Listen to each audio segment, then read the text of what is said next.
Well, I mean, I think some of the first things I think of is Jesus was in conflict pretty consistently,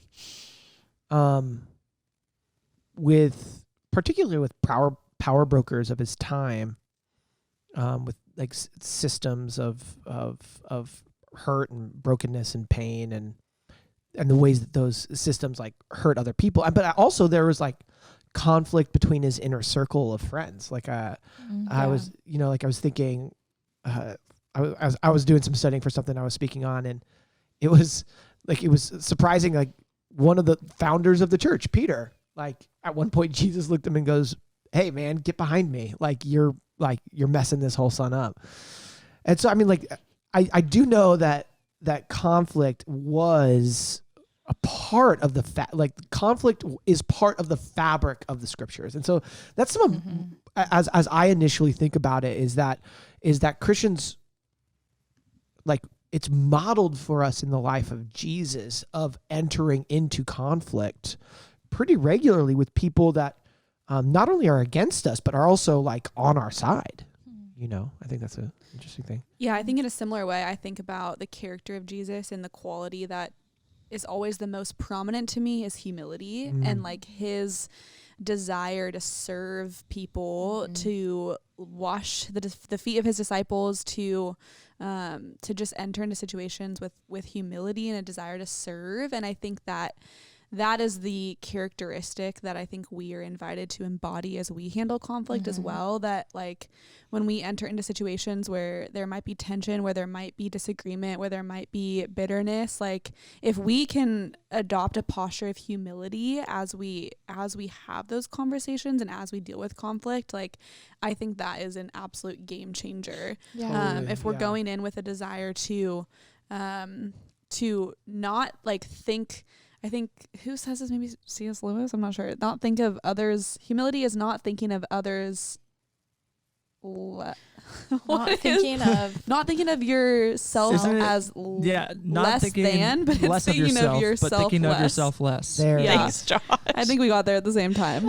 Yes. Wait, say that again, because I still didn't get it. Humility is not thinking less of yourself. So it's not like to self-sabotage or like deprecate, but it's to think of yourself less. So it's less to often. just like not put yourself as the center of everything. Like it's not always about you. And if we can enter into situations with an attitude of like modeling after Jesus in that way, I think that can change everything if that's our approach. Sorry for that chaotic. And here's what I know is that even if it wasn't C.S. Lewis, if you just say C.S. Lewis said something, it automatically sounds more authoritative. I think it was, though. Oh, excellent. I'm like 99% If not, sure. I'm pretty sure it was Abraham Lincoln. So. Is that better? Worse? But on that, Molly, too, I think that because this is something that we can learn from Jesus, I think because his constant posture was humility toward his friends, and they knew his character to be that. It's not like he put that on when he just went into conflict. Sure. That was how he conducted himself in relationships, that then he could have conflict fairly often and could address it head on. And his character was still known. And I think that is a huge lesson to us, that when we talk about conflict, we're actually talking about relationships as a whole too, because we're talking about how people experience us and the kind of trust meter that they have with us in relationship before we even bring up a conflict. Totally. Yeah. It makes me think of, honestly, it makes me think of one of the biggest, greatest commandment, or most important commandment, I guess, as Jesus says it, other than love the Lord your God, with all your heart, mind, soul, and strength. It's to love your neighbor as yourself. And I think that as we talk about conflict, I love what you said there, Kenna, because we don't handle conflict to just make ourselves feel better. Mm-hmm. Like we don't handle conflict just to resolve tension to be liked, or to be for our value to stay intact in other people's view.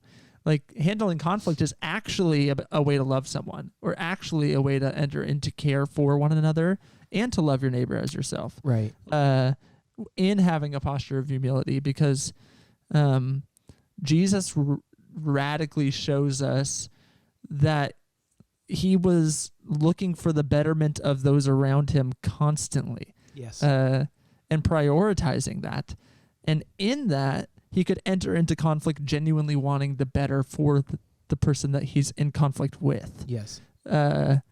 Which, if you can have mutual love for one another in that conflict, then I actually think that's where true growth can happen. And honestly, I would say in all of my good friendships, conflict has actually been a prerequisite for it to be a good friendship. Right. Yeah.